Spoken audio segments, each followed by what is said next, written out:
Hello there, and welcome back to the Digging in the Dirt podcast. I'm your host, Jonathan Trotter, and it is such a privilege, as always, to get to spend some time with you. Today, we're going to be reading the chapter in Digging in the Dirt on anxiety. So that should be fun because none of us ever deals with anxiety because we're Christians. So we have the answers and we will never be worried about anything. Of course, I'm joking. I'm excited to read with you this chapter from Digging in the Dirt, Musings on Missions, Emotions, and Life in the Mud. We're going to talk about anxiety, and then I'll talk about a few resources, things that have helped me in this area. So this is from page 79 in Digging in the Dirt. It's called Anxiety, What C.S. Lewis, Paul, and the Sword of Damocles Can Teach Us About Living in Terrible Times. All right, here we go. The sword of Damocles hangs by a thread, suspended above the throne, pointing down, threatening. One strand of horsehair fastened to the pommel is strong enough, barely. One breeze, one bit of weakening fiber, and death is certain. No matter how powerful the king becomes, no matter how many successes he has, that sword remains above him, ominous, looming, damning. What's the sword hanging over your head, threatening to snap loose and cleave? What's the thing that's unresolved and maybe even unresolvable? What's the impending doom that's imploding your joy? Is it the politics of your country? Money or family problems? Social unrest? Health issues? Is it the well-being of your church or your children? Your health or your marriage? Is it an imminent deconstruction? Do you drown in a deep awareness that one tiny thing could shift and it would all come crashing down? We live in an ever more connected age, which seems to be resulting in an ever more frightened age. Things seem to get scarier and scarier, more and more unstable and darker. A U.S. news site recently ran this headline: "It's hard to not be anxious when nowhere feels safe anymore." Governments fall, global alliances splinter, trusted institutions falter and misstep. Racism blooms like a mushroom cloud, and injustice rains down unchecked. It's exhausting and terrifying and oftentimes paralyzing. How should we then live? How should we then love?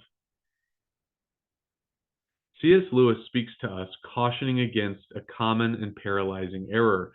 Lewis writes, "Do not let us begin by exaggerating the novelty of our situation."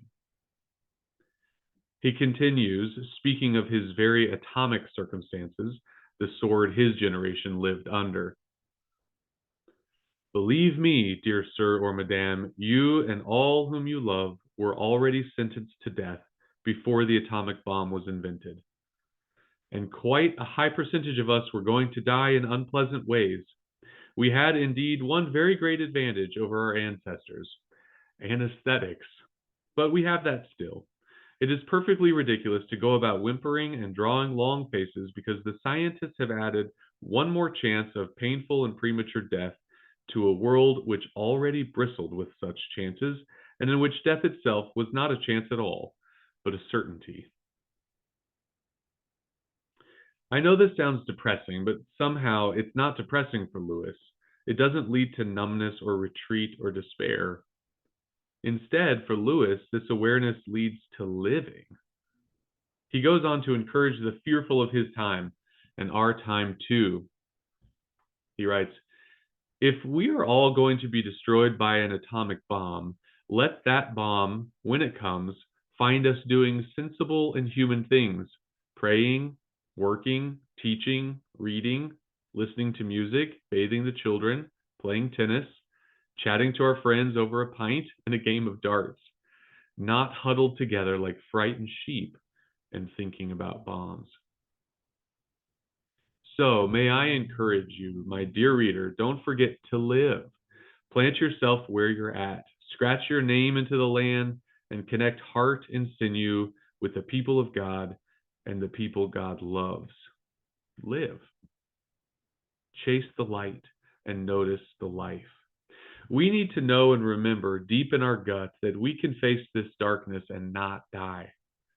It's a hard sell, I know, but notice how Paul juxtaposes death and life in the same verses. They're both there, and they're both weighty.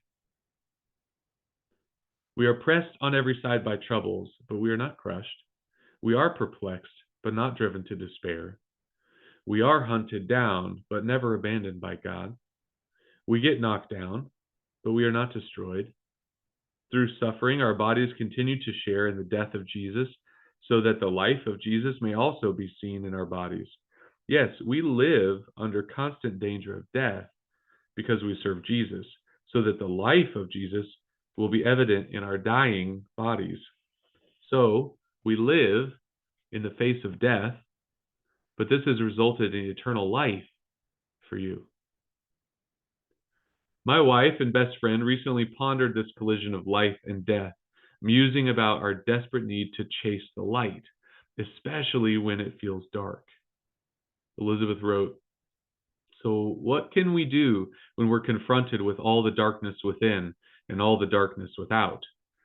I mean, we know the end is good. We know the bridegroom is coming back for us.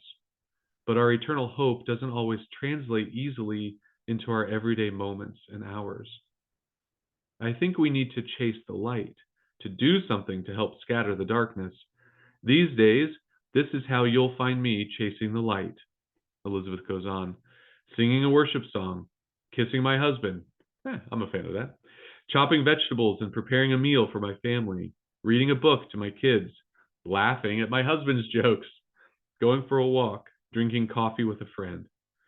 These are the things that are saving my life right now, the small, menial acts that remind me that I'm still alive, that I'm not dead yet, and that the world hasn't actually blown itself up yet. No matter how sad I feel about everything on my first list, I can't change any of them, but I can live my tiny little life with light and joy, with passion and hope. I can chase the light. I chase the light, and I remember that this life is actually worth living, even with all the sadness in it. I chase the light, and I remember the giver of these little joys, and I give thanks in return. I refuse to let the griefs and evils of this world pull me all the way down into the pit. I will revolt against this despair. I will chase the light. I will grasp hold of the ephemeral joys of my itty-bitty domestic life, and I will remember always the source of this light." Living under the sword of Damocles is draining and terrifying, but even there, Christ is. And because Christ is, we can dance in the light as much as we fight in the dark. We can laugh as much as we mourn. Our lips can crack into smiles as often as our hearts crack into pieces. As long as this age endures, the sword will remain. And yet, the lone strand of a horse's hair, weakly holding back death, has been replaced by the strong mane of a lion's love, and we are saved. So live, dear one. Chase the light and remember the King. From Digging in the Dirt. These are heavy topics, and I end up talking about these types of things often with clients because we are living in what often feels like an existential crisis and a practical crisis sometimes in our countries, on the fields that we're serving in if we're overseas, in our families, in our marriages. And sometimes it looks like everything's going great, but inside we're experiencing existential crisis or crisis of faith, which can also be an existential crisis. And where do we go when we have those moments? Where do we go when it feels like everything is crashing down? And there's so much that we could say about this and so many resources, but I just wanted to mention a few that may seem a little off point, but that have been very helpful for me. I mentioned C.S. Lewis quite a bit in that chapter, and I got this used book years ago in Cambodia, actually. It's called the Quotable Lewis, and it is organized by topic, and it pulls from all of his writings. It's an anthology, And spending time, spending time with old dead people has been very helpful for me in reminding me of sort of what Richard Rohr calls a deep time. That right now is not the only thing that has ever been or will ever be. Of course, we know that in our heads, but it's always helpful to have a reminder. But reading people like Lewis, reading people like G.K. Chesterton, this book, In Defense of Sanity, that I'm holding up here, is the best essays of G.K. Chesterton. Some of what Chesterton wrote, again, years ago, some of what he wrote is deeply theological and very heady, and I just kind of skimmed through it because it's a lot. But this collection of essays includes things he wrote about cheese. It includes an essay he wrote about the things he found in his pockets, and it's just jovial. And sometimes I have really needed to connect with someone that I know as deep and jovial. I mean, deep and theologically rich, but also sort of childlike. I would have loved to have known G.K. Chesterton. That's for another day.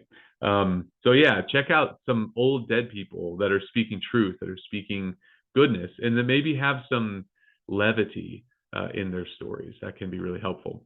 Henry Nouwen doesn't necessarily have a lot of levity, but I've appreciated almost everything that he's written that I've read so far. Again, just someone who is writing from a depth of soul with a wisdom that is a non-anxious presence. They talk about that in therapy, how you want to be in the room as a non-anxious presence. It's kind of the opposite of the daily news. So I find that Nouwen and some other folks like him provide through written word non-anxious presence. So find some of those people. In real life, look around and see people around you who seem to be living not with ignorance, because that's not what we're going for. We're not just talking about someone who doesn't care or know about anything that's happening in the world. We're talking about somebody who deeply cares for the world and still is aware of the goodness of God and lives in the levity and the joy of knowing the truth. So yeah, just some random ideas. Reach out if you have any questions. As always, there's a link in here that goes to a Google form. If you have thoughts or questions that you would like me to talk about in a future episode, I would be happy to do that. The next chapter that we'll be reading in Digging in the Dirt is on grief, one of my favorite, not favorite topics. So stay tuned, and we'll see you next time. Thanks so much.